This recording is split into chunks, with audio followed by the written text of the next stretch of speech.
everyone, and welcome to this week's workshop.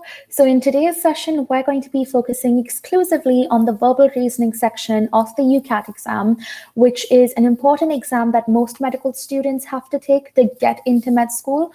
So the UCAT is accepted by most medical students across the UK, as well as a few other medical schools in other parts of the world. In the next 4 weeks, we will be focusing on the other 4 sections of the UCAT. So that's decision-making, quantitative reasoning, abstract reasoning, and the situational judgment part of the UCAT exam. So definitely stay tuned for that. So in today's session, we're going to be learning a bit more about what the verbal reasoning section is all about, why it's even important in the first place, a few tips and tricks to ace your verbal reasoning section, and then we're going to move on to practice some real questions from the verbal reasoning section. Also, look out for our UCAT guide, which is going up on our website, theaspiringmedics.co.uk, very soon. That guide essentially consists of tips, tricks, worked examples of UCAT questions from each of the 5 sections. We have lots of information there, and it will be available on our website very, very soon. So keep a lookout for that. So just a little bit about us and our organization. This is an organization of medical students helping other medical students and helping other aspiring medical students. And we're here to bridge the gap. And therefore, we offer extremely affordable and quality services.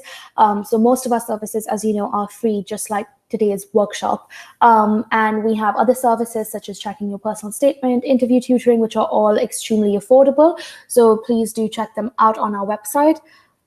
A little bit about us. So my name is Arisma, and I am a medical student at King's College London. So I'm going into my 2nd year in September. And Yusuf? Hello, everybody. My name's Yusuf, and I'm an Oxford medical student going into his 4th year into clinical medicine at Oxford University. So that's it about us. These are just a few advantages and perks of joining our weekly workshops. If you've been to one of these before, you will know that these workshops are incredibly useful because we give you that opportunity to ask us questions. They're extremely interactive. And so make sure to sign up for the rest of the workshops as well. So this is our schedule for now. Last week, we did the Insight into Medical School session. And for the next 4 weeks now, we are just going to be focusing on the UCAT exam and going section by section, going into tips in detail, practicing questions, all of that stuff. Along with that, we do understand that the BMAT is happening in November. And so we know that not everyone is going to be doing the BMAT, so we thought it might be useful to have those sessions maybe on Sundays or another day, but have them run in parallel to the UCAT sessions. I don't think I mentioned this, but I'm also an international student, and I know that a lot of international students want some sessions about how to get into med school as an international student, what life is like in med school as an international student. So we were thinking of having those sessions in parallel to these UCAT sessions, because obviously not everyone would want to attend those. So that's just something to keep your eye out for, and we will inform you about that stuff soon. Watch this space. It's going to be great. Okay. So this is just a little bit of a question. What section do you struggle with the most? Just so we know where we're at, and maybe that session we'll put some more tips, maybe some more practice. But what section does everyone struggle with the most? Okay, so I think it's mostly abstract reasoning, verbal reasoning as well. So hopefully this session helps you guys out a little bit. And a few people have chosen quantitative reasoning as well. So we'll definitely make sure to add as many tips and as many practice questions as we can in these 3 sessions specifically. And we'll go through all the different types of questions as well. So thank you for that feedback. These are the objectives for this session, which hopefully you should have seen already. So first, we're going to learn more about the verbal reasoning subsection. How many questions there are, what's the timing like, all of that. We're then going to understand the purpose of this subsection. Why is this in the exam in the first place? We're then going to go over some tips so that you can perform better in this section. And then lastly, we're going to practice some questions. So before this session, we just want to know, how confident are you in the verbal reasoning section of the UCAT? Another thing that I don't think I've mentioned, but the UCAT was previously called the UKCAT. So if you do find any resources online that say UKCAT, verbal reasoning help, something like that, it's essentially the same thing. They just changed the name of the exam. It's not something entirely different. Okay, so I think our average is 2.5, which isn't too good, but hopefully this session brings you up to a 3 or a 4. And obviously, although we can help you in this session, give you tips, it entirely comes down to you and how much you practice and whether you implement these tips or not. But if we just move on, I also wanted to know what you find most challenging about VR. Is it the timing? Is it the types of questions? So that we can maybe focus more on those aspects and give you tips specific to stuff that you find challenging. Exactly. So is it questions that have a double negative? Is it, like Arisma said, is it the pacing? Do you find actually that it's, of course, quite time intensive? How do you find reading something on a screen as opposed to just reading it physically? Because again, you can't underline things, you can't highlight things because it's on a screen. So maybe I thought that was challenging, which is why when I was practicing for the UCAT, I did get a book, but then I just stopped using the book because I would tend to underline things in the passage and I knew that I couldn't do it in the actual exam. Exactly. And it's so important to be practicing under the same format you'll be having the exam with. And we'll speak more about that later. I think a lot of people are just talking about the time pressure, which, to be honest, is most likely questions, long passages, which the time pressure, to be honest, is a problem with the entire UCAT exam. The UCAT exam isn't actually that hard. It's the time pressure that makes it extremely difficult. But we will give you tips to overcome this just in a bit. But thank you for this feedback. So let's start off by learning a bit more about the verbal reasoning subsection of the UCAT exam. So you have 44 questions and you have 21 minutes to complete them. Before each section of the UCAT, you have 1 minute to read the instructions, which by the time you do the UCAT exam, you will be familiar with. So that 1 minute, I usually just use to calm myself down, relax a little, take a little break. So these 21 minutes do not include that 1 extra minute that you get before the section. Essentially, what this is that these are 11 comprehension passages. Each passage has 4 questions each. So if you map out the time then, you get 1.9 minutes per passage. So 115 seconds per passage. Now, this is crazy difficult, and we understand that. So one thing with the UCAT exam is that there's almost no way that you're actually going to finish every single question that's on your screen.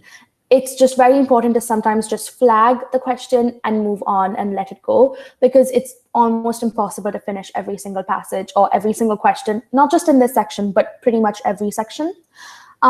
What does this section test? It tests your understanding of written language and your ability to critically engage with it. What is the section like? You will be presented with an article, a passage, an extract from a book, newspaper, just a passage, essentially, and then you'll be asked questions based on that. One important thing is that there's no requirement of prior knowledge, and you have to think on your feet. So answer the questions as if the information in the passage is the only information you have. Don't assume anything. We'll come to that in the tips section as well, but don't assume anything. The information in the passage is the only information you need to use to answer these questions. So what are the 2 types of questions? So your passages can either have questions where you have to make inferences and draw conclusions. So there would be a passage and then there'll be questions like, what was the author's intent in writing this passage? What is the main conclusion? Which statement would the author most likely agree with? Or just simple basic questions like content-based questions where you literally just have to search for the content and, find the correct answer. And you will get 4 options.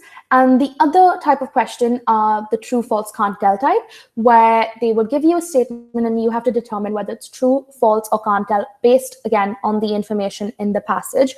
So, for example, if you had a passage on whatever it is, and you get a question saying the earth revolves around the sun. Now, you'll be inclined to pick true because, well, that is true. But the passages say on like on maybe medicine or something else, on like ships or something like that. Now, that passage doesn't have any information about the sun or the earth or what revolves around what. So in that case, the answer that you would have to pick is can't tell, because that particular passage provides no information or insufficient information on how the earth and sun, interact or whatever that is. So that's what I mean by cannot tell. And that's what I mean by when you go into the exam, the only information that you have to use is the information from the passage. So that's just a brief introduction to the section. And next we can go into understanding the purpose of the verbal reasoning subsection. So why do you guys think the verbal reasoning section is important? Why is it even in an exam for potential doctors or potential medical students? Why is it important for you? What are they determining from this section? How will you become a good medical student if you do well in this section? Exactly. So I think, like Arisma said really clearly, why they use it in order to assess you as an aspiring medical student, but also as an aspiring doctor as well. What skills are being tested in it? Yeah, I agree with the time pressure point. And that's pretty much the whole exam. I think they've purposely made this exam so hard on time because they need to make sure that you can respond to things under time pressure in a good way and you can keep your calm. Picking out relevant details when diagnosing a patient, yes. Reading clinical records, reading charts. I think this is really important. Interpret the correct and relevant, specifically relevant information. So you're going to get lots of information, but you need to pick out only the important points. Absolutely, and that's of course so important as a medical student when you're going through textbooks and you're going through such a huge volume and breadth of knowledge in your syllabus that you're able to really pick out and crystallize the important points. So it's always about prioritizing. Good. So here are some things that we thought of, and some of these things are picked up directly from the UCAT website. So if you go to the UCAT website, you will be able to see more information on each of these sections and why they've put this section in the exam in the first place. So, and stuff is also taken from our UCAT guide. So if you don't know already, the Aspiring Medics UCAT guide will be released very shortly, where we have detailed tips, practice questions, worked out examples, all of that for each of the sections of the UCAT. So you can access that very, very soon. So firstly, as a doctor, you'll need to quickly identify only relevant information from usually a 10-minute long conversation. And it's important for the doctor to note all the salient features of the conversation among every other piece of information mentioned. It also means being able to extract relevant information from any physical examinations being performed. And this is from the UCAT website.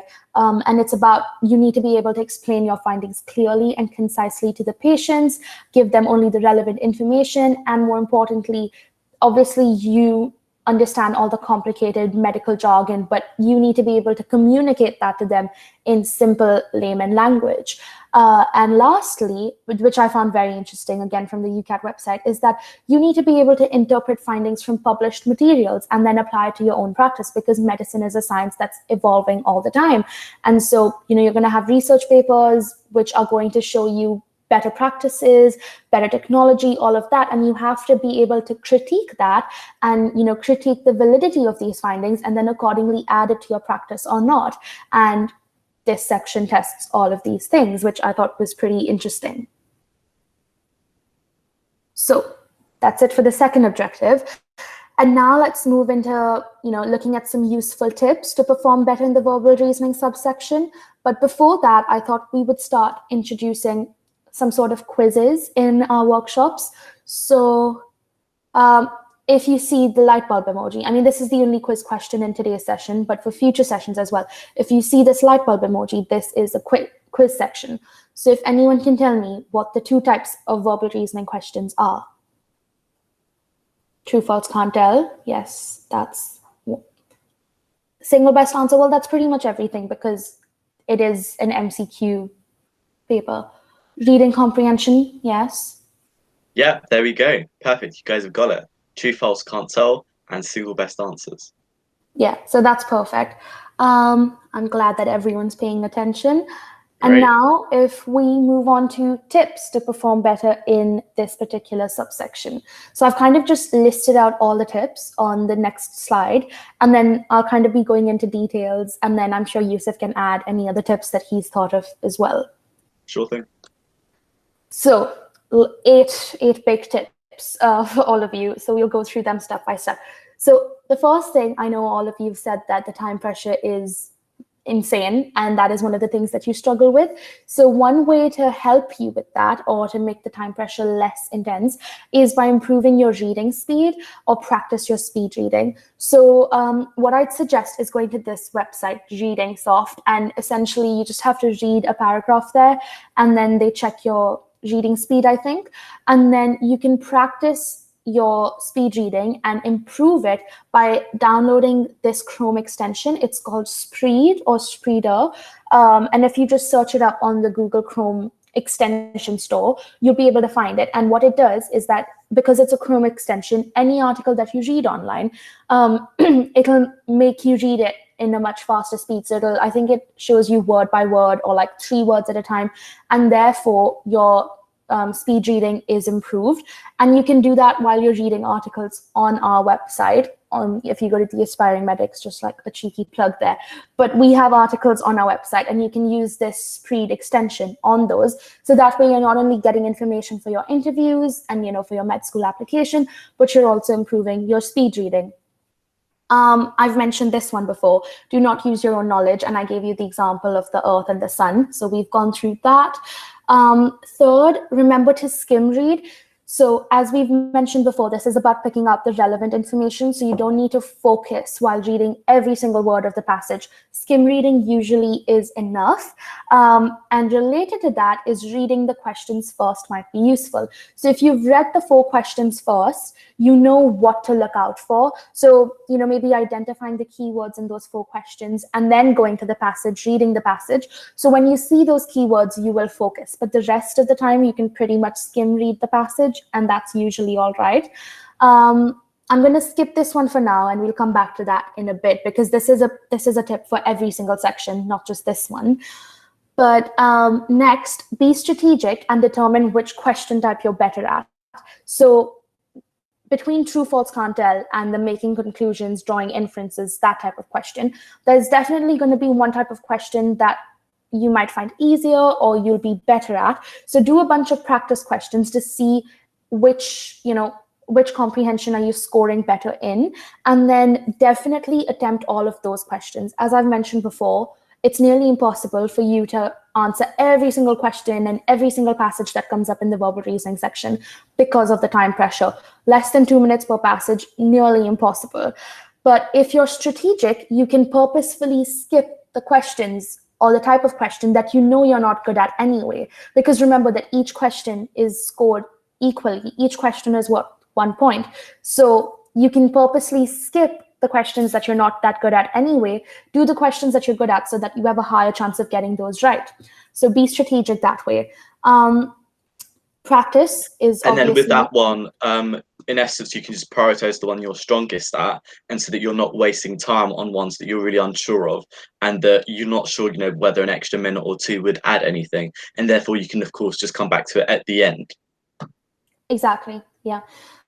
Practice is really important, and look out for absolutes. So if they say always, never, those are some really key words. So definitely focus when these kind of absolutes or those words are mentioned. And now coming to our last tip, which is flag, don't panic, and move on. And this is a tip for every single section in the UCAT. So for me personally, in the verbal reasoning section, this is what I did. I would, because it's also the first section, you're really like fresh and pumped and determined to do this exam well. So I would do the first 4 passages completely, wouldn't skip anything, would do it completely, regardless of whether I liked the passage was short, long, whatever, I would do it. And then after that, you also start to get a bit tired and some of the passages are way too long and all of that. So after the first 4 passages, what I would do is, if the passage was too long, so I don't know if you've seen a UCAT screen before, but we can definitely look at that later. But if I had to scroll down to read the passage, I immediately realized that that's way too long. And I know I'm not going to finish this in 2 minutes. And there are probably going to be tons of other passages which are much shorter, which are marked the same. So I would flag the first question, skip the next 4 questions, and then move on to the next passage. So I did that in my actual UCAT exam as well. There was one which was just way too long. And I was like, I'm not going to waste 5 minutes doing this when I can do other passages in maybe 1.5 minutes or 2 minutes. And then after that, there are also some passages that are just way too boring. And I realized that no matter how many times I read it, I'm not interested in this content, and I know I'm not going to do well. And I remember in my final UCAT exam, I got this passage on Vikings and ships, and like the woodwork behind ships. And it wasn't that long, but it was so boring, and I just could not concentrate while reading it. So I flagged and skipped. And then what you do at the end of the section, once you've finished all the questions that you want, once you've finished all the passages that you wanted to complete, you go back to these flagged questions and repeat, try to do those again. And so a simple way to do that is just flag the first question of the set. You don't have to flag each one and waste your time doing that. Just flag the first question and then come back to it and try to reattempt it. So that's my tip for flag, don't panic, and move on.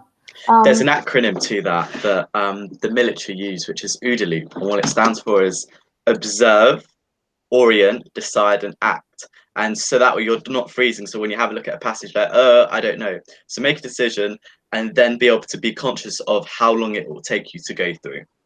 Now, my last tip is kind of a meta tip, and it links hand in hand with practice, practice, practice, is of course that when you go through these past papers, when you're dropping those marks, ensure that for every 1 mark dropped, you've got a lesson that you can learn from it. And what I'd highly recommend is creating a table with all the different UCAT sections, and then for every single mark you've lost, you can put your own personalized tip there for you that you can go over and that you can put down on that table.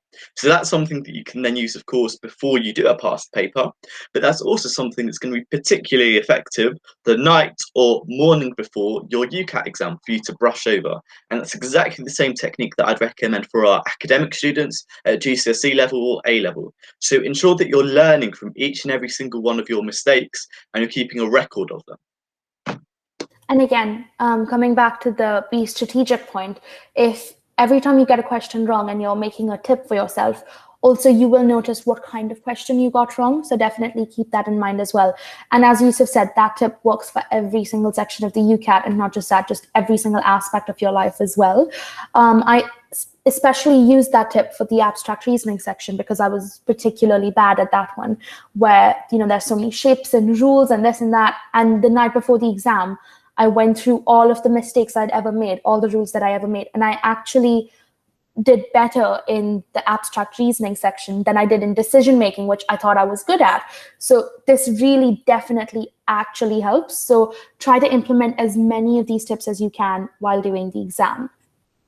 Also, another tip that I forgot to mention is once you've sort of practiced a lot of questions and once you feel a little bit confident, maybe like a month before your actual UCAT exam date, start implementing timed practice into your practice schedule. So it's not just about reading at your own pace, at your own leisure. Start implementing time practice and do proper mocks, which you can find on the UCAT website, and do proper mock exams, because time is the most important factor. And in the beginning, yes, it might be useful to practice without any time constraints, because you need to understand what you need to do in the exam and you need to get familiar with the questions. But after a certain point, time practice is the only thing that is important. So that's it for these 3 objectives. And now we're just going to move on to practicing some verbal reasoning questions. So here, I have a passage here, and I'm going to leave it on the screen for the next 2 minutes. I'm also going to send the questions for this passage in the chat, because the passage was a bit too big for me to put the questions on the same slide. So you can see the passage on the screen and you can see the questions in the chat side by side. So you can read the questions first, then skim over the passage, whatever you think is best. And I'm going to set a timer for 2 minutes now. And after 2 minutes, we'll discuss the answers. We have a Slido poll after this. So in these 2 minutes, go through these questions and decide what option you think is correct.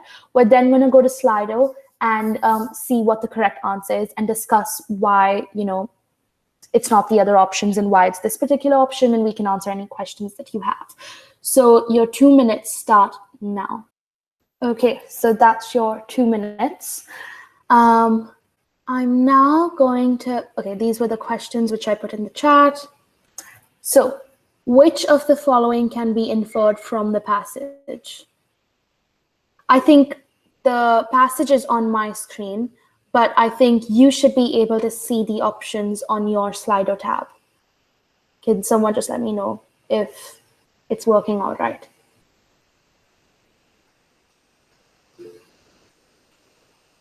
Okay, great. So maybe we can wait for 30 seconds until everyone chooses the option. Which of the following can be inferred from the passage? Playing golf is now the best exercise for elderly people. Playing golf is cheaper now than it ever has been. Fewer people play golf now than have done previously, or more women play golf now than businessmen. Fewer people play golf now than have done previously. Exactly. So we have 60%, so 6 people who have chosen the correct answer. I can see some more answers coming in. So maybe we'll give 45 seconds next time. So in the next 45 seconds for the next question, make sure to put your answer in. But we also have a couple people saying playing golf is now the best exercise for elderly people, and playing golf is cheaper now than it ever has been. So let's look at why those answers are wrong. So does anyone want to volunteer for playing golf is now the best exercise for elderly people? There are 71% of you who chose this answer. Why didn't you choose this option? Does anyone want to volunteer? So in the passage, it says that it's beneficial for elderly people because they're lonely and depressed. It doesn't say that it's the best way though, if that makes sense. Yeah, that's absolutely correct. So as we said, look out for absolutes: best, worst, always, never. So this option says best. And nowhere in the passage did it mention that this was the best exercise. It's a good exercise, not the best. And playing golf is cheaper now than it ever has been. Basically, in the passage, they did mention that the golf places were offering discounts, but they never mentioned that it was cheaper now than it ever has been before.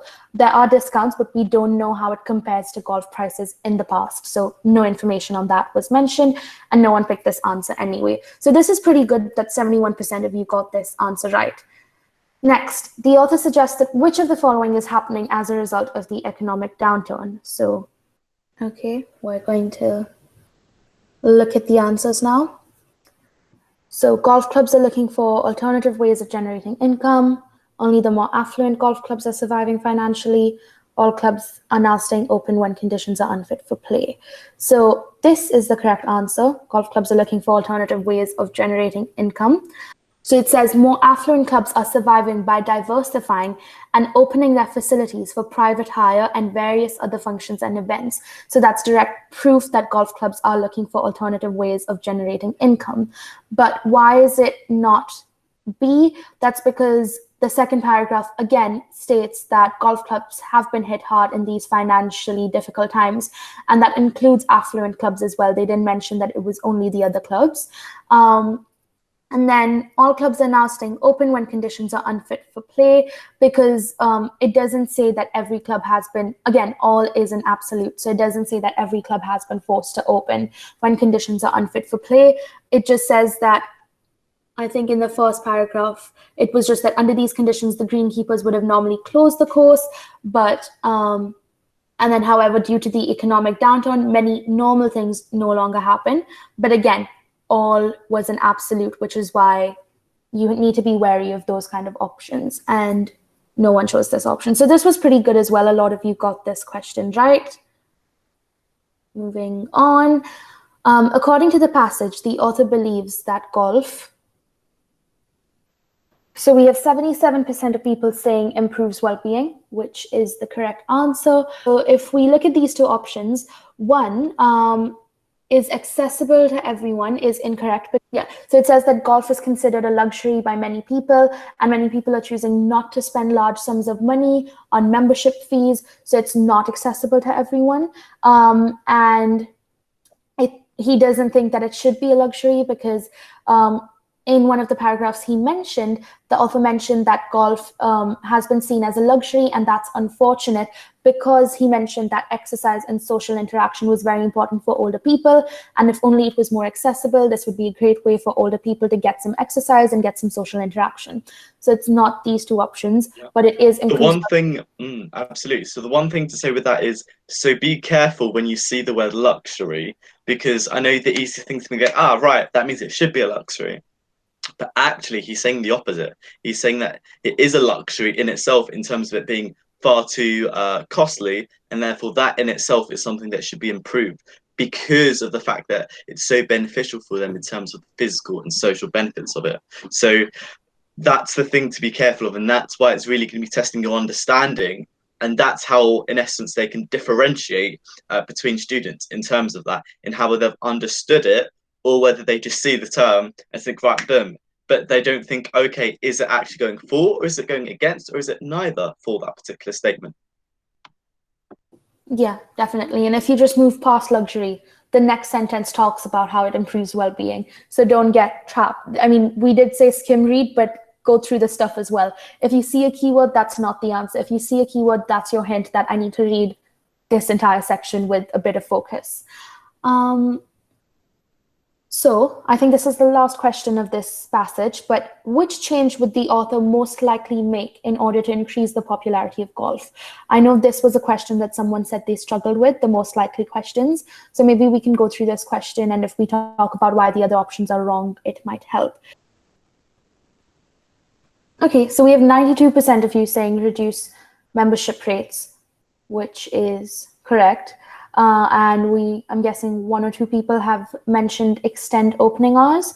So why is it not extend opening hours? That's because it was never mentioned in the passage that limited opening hours was an issue. In fact, I think he also mentioned that nowadays a lot of golf places are open all the time. So that they get more people to come and visit. So opening hours was never mentioned as an issue that made golf less accessible to people. And neither was returfing the green. Like, of course, that would be a good option, but that wasn't mentioned as an issue.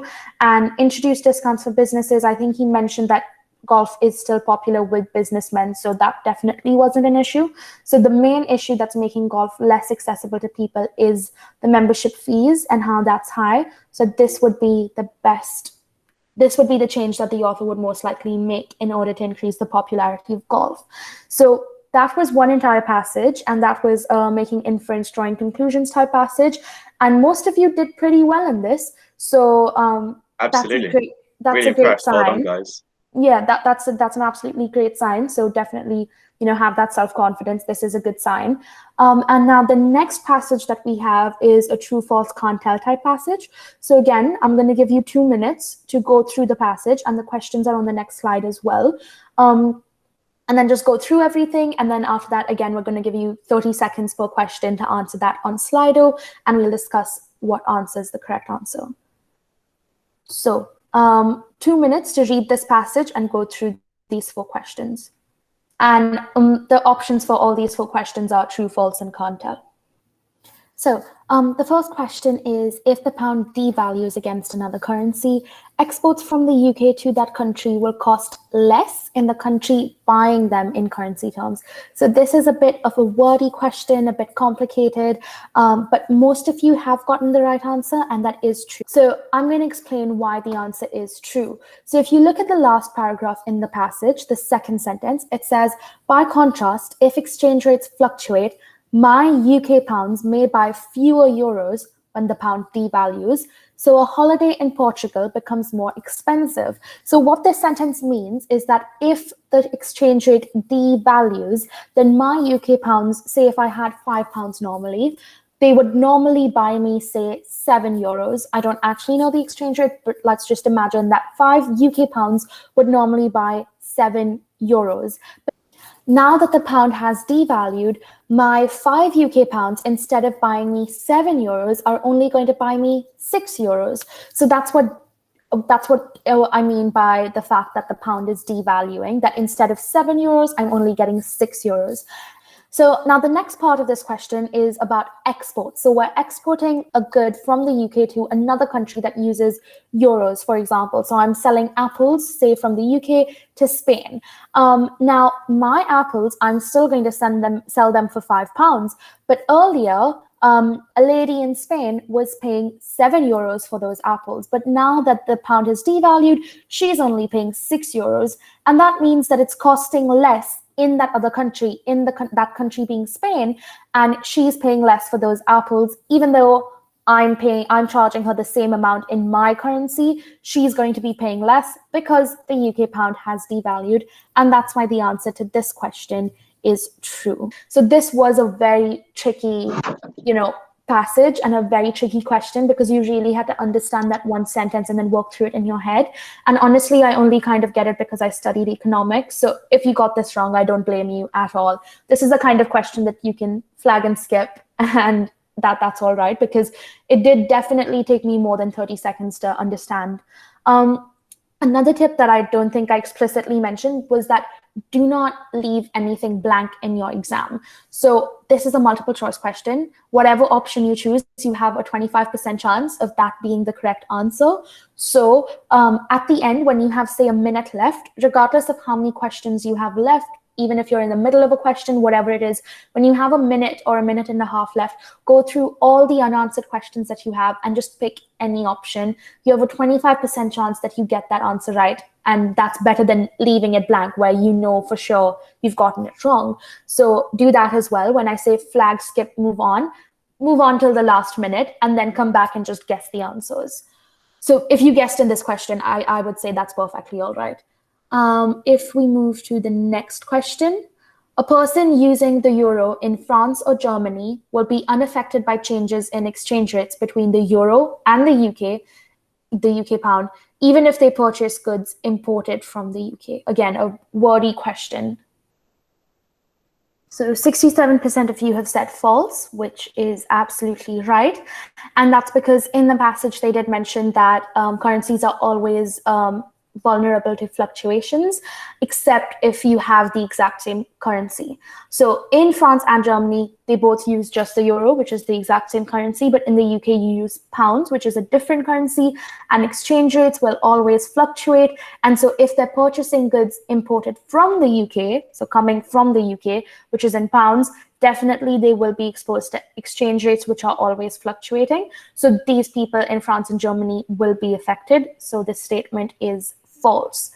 So next question, if the interest rate on a savings account in Australia gives a rate of return 3 times higher than the best rate in the UK, a saver would always get at least twice as good a return after tax and currency fluctuations have been taken into account. So this is great. We have a 100% of you, all 11 of you have chosen the correct answer. Great. Well done, guys.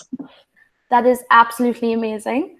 So I think we can move on to the next question then. And this is our last question of the day, and then we'll move on to the audience Q&A. So if I convert £50 into the equivalent number of US dollars, I will be able to buy the same basket of groceries in the USA as I originally purchased in the UK. Okay, so this one is a bit tricky. So let's go through this. So I think most of you have said false, but 23% of you have said can't tell, and 8% of you have said true. So the correct answer, as you can see, is can't tell. But why is that? Does anyone maybe want to explain it? Yeah, I can have a go at explaining it. So Okay, yeah. From what I saw in the passage, there's no kind of evidence to suggest that you will or won't be able to get the same amount back in dollars. It just talks about, like, generally speaking, about exchange rate. There's no specifics about the US and UK exchange rate, so you can't conclude whether or not you'll be able to convert it back into pounds and dollars. Exactly. So I know why someone would be inclined to say false, because yes, there are exchange rates, but we have no idea what these exchange rates are. We don't know what they're like today. Maybe one day £50 would get you the same basket, but maybe another day it wouldn't.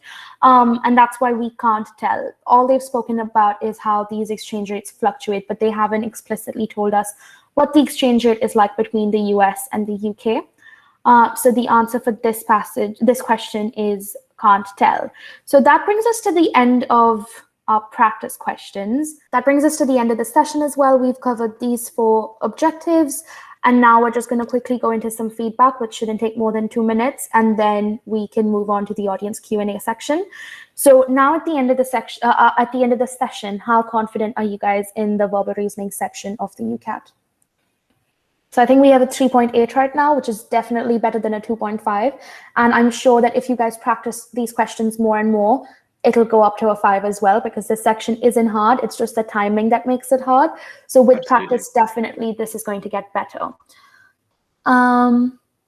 So if you all could rate today's session.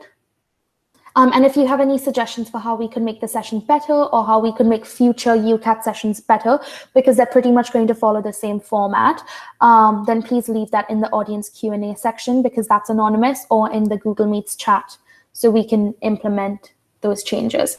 So I think that's a 4.9, which is very nice. Thank you guys so much. Well, this is for testimonials. So we've asked you guys to send in some testimonials so that we could put that on our website and advertise our workshops. So if you have anything or any feedback or anything like that that you would like us to post, this is again anonymous, then that would be appreciated. So I'm just going to leave this on for a minute or 2. And then, as that happens as well, it's also a chance to think about, okay, what questions do you guys have for us that you'd like to ask as well? So we'll be doing that straight after this. So you can be putting in your testimonials here. I'll just wait for a minute. And then the next slide is the audience Q&A slide. So we'll be answering all of your questions. Thank you so much for all of these testimonials. I think we've gotten 4. This is really, really nice and really helpful for us. Thank you so much. And we're really happy to hear that these sessions have been helpful for you guys. So without further ado, I'm going to move on to the Q&As. I usually get around half of the questions right in verbal reasoning. Is that something to worry about? Well, I don't think so. So you need to set your own personal goal in terms of what you want your UCAT score to be, depending on what universities you're looking at and just a bunch of other factors. So if you're scoring how much you want to score, and if that's good enough for the universities that you want to get into, then I don't think there's anything wrong with that. Exactly. I think it's more of a focus of, one, having a look at that UCAT score and what that translates to be, and having a look at the average UCAT score for your chosen universities. And secondly, ensuring that you're able to look at the total section scores that you're getting, your total UCAT score, and seeing what that is as well, because of course we all will have our own strengths and weaknesses within sections. And the other thing to say is, of course, learn from your mistakes, have that growth mindset, because we can all absolutely grow. And I know for me personally, I was absolutely shocking at abstract reasoning to start off with, but that actually grew to be my strongest section. So that's absolutely fine. Okay, does anyone have a link for the Google Drive? So we can send the link to the Google Drive in the chat, and I think someone sent it here as well. Maybe I can just copy paste it into the chat. Okay, I don't think that's happening, but I think we can send the... I'll be able to do that as well, yeah. And we'll be able to get that on the WhatsApp for you guys. And indeed, a kind participant has done so on the Google Meet chat. Thank you very much. Which question bank is most reflective of the actual exam? Is past medicine good or better than Medify, etc.? Do you have any opinions on this, Yusuf? So quite frankly, it's about practice, practice, practice, and it therefore doesn't make a difference which question banks you use. What I would say is, quite frankly, you've got a whole host of free content and free question banks already available for you online and on the UCAT website. A really key thing to say is you do not need to pay money for UCAT preparation in terms of question banks or in terms of any other resources. And I'd certainly stay away from any UCAT tutoring, because it will come down to you practicing by yourself. And that's really why we don't offer UCAT tutoring, because it's one that just comes with practice and you focusing upon it. In terms of particular resources that I used, I did use Medify, and I actually also used UCAT Ninja, both. Personally, I felt Medify was better. Although that being said, please do not feel as if you have to purchase any question bank. So that answers your questions there in terms of resources. Yeah, I had a similar experience, and I think I'm just going to quickly show you the UCAT website if you haven't seen it already. But if you just go to the UCAT website, you can see all of these practice question banks and practice tests. So there's 4 practice tests, and you have a question bank for each. If you just go to the verbal reasoning question bank, I think you have 120 or 140 questions. So this is what your screen will look like even when you do the UCAT exam. So this is obviously one of the best resources you have, because it really shows you what the exam is going to be like. And if you see, there are 140 questions per section. And then on top of that, you have 4 practice tests, which are timed, and they explain the answer. You can flag, you have the calculator on screen, all of that. This is the most realistic resource that you're going to get, but I also purchased Medify, and I thought that was pretty useful. But in terms of how reflective it is of the actual exam, there were some exams that were much easier than the actual exam. There were some questions that were much harder. And it's very variable because, again, each UCAT exam is also different. So I said, when I was doing it, I was like, oh, my Medify quantitative reasoning was much easier than the exam that I had. But another person told me that their Medify quantitative reasoning was much harder. So it's so variable because each exam is different. So it's just whatever, resource you can get your hands on. I think that's good enough. Absolutely. The other thing to add that with this as well is it's very much diminishing returns, and you'll see that in terms of after a while you're not going to be getting that much better, and that's why it's just a case of practice, but up to a point. And in terms of how long to spend, anywhere from, again, people that have scored incredibly high, from 2 to 6 weeks of preparation. Really, we'd recommend 4 to 6 weeks, and we would certainly not recommend anything more than 6 weeks for sure, because you do find that it's diminishing returns. And remember, you're juggling this alongside other components of your application, including personal statement, including academia, including interview preparation as well. So again, like from my personal experience, I scored in the top 1% for UCAT, and I got it 3080, and I started my preparation in July because I remember my school exams got over at the end of June. And then I started my prep in July, and I think my exam was on the 19th of August. So that was 6 weeks of prep. Again, it wasn't that intense either, because I also had to prepare for mocks that I had in September, because those would determine my predicted. So I had to focus on both things, and I would maybe spend an hour and a half on UCAT every day, and that was enough for me to do pretty well. So don't stress out about it too much. And as Yusuf said, after a point, you're just going to be scoring the exact same because of diminishing returns. Will the slides of the PowerPoint be available on the WhatsApp group chat after? So yeah, we send the link to the Google Drive, which is also in the chat right now. So you have access to all the slides there. Slides are available in the Google Drive. What is the name of the Speed Chrome extension that you've mentioned? So you can see it on the slides that will be sent out, but the Chrome extension is called Speed. And I think someone over here said the speed reading thing where you can check your current speed is called Reading Soft. How many UCAT past paper questions would you guys suggest doing daily? I don't really think I have a suggestion for like the number of questions, but I think spending an hour or two, I think, is good enough. It's like saying how many past papers should you do for A-level biology or chemistry. It really matters about, are you able to do them in exam conditions, and also, are you really learning from your mistakes and the marks dropped, or are you simply doing it and moving on to the next one, in which case you're not learning from your mistakes that way. So it's completely dependent on how well you can reflect and learn from the mistakes you make. because otherwise insanity is doing the same thing over and over again, expecting different results, right? So it completely depends on how much you're learning from it. Hence why we put so much of an emphasis on that. And we talk about personalized learning. There is nothing more personalized than being self-reflective. That is the ultimate skill and such a good skill to develop, that will put you in such good stead, not only for the application process, but also for medical school and beyond. And I think on that point, that gives us a nice overview, if you like, on and a good way to wrap it up. If you're happy to do so, Arisma. Yeah, I think we just have one more question, Sure. which I do want to address.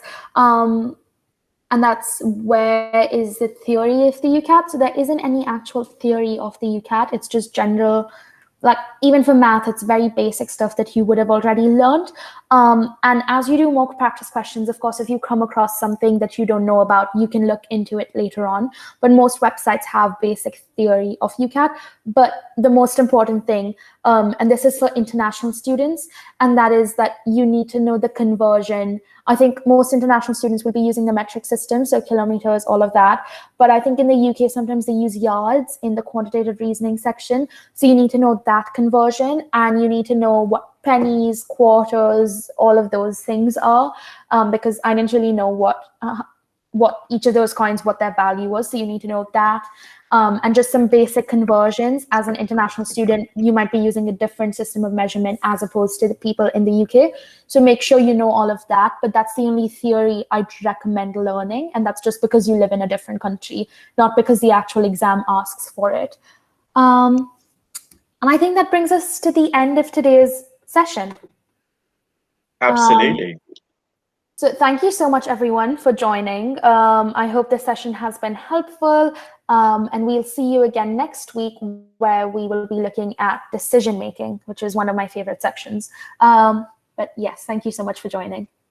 Great. Thanks so much, guys, for being so engaging and interactive. See you guys soon. Bye-bye.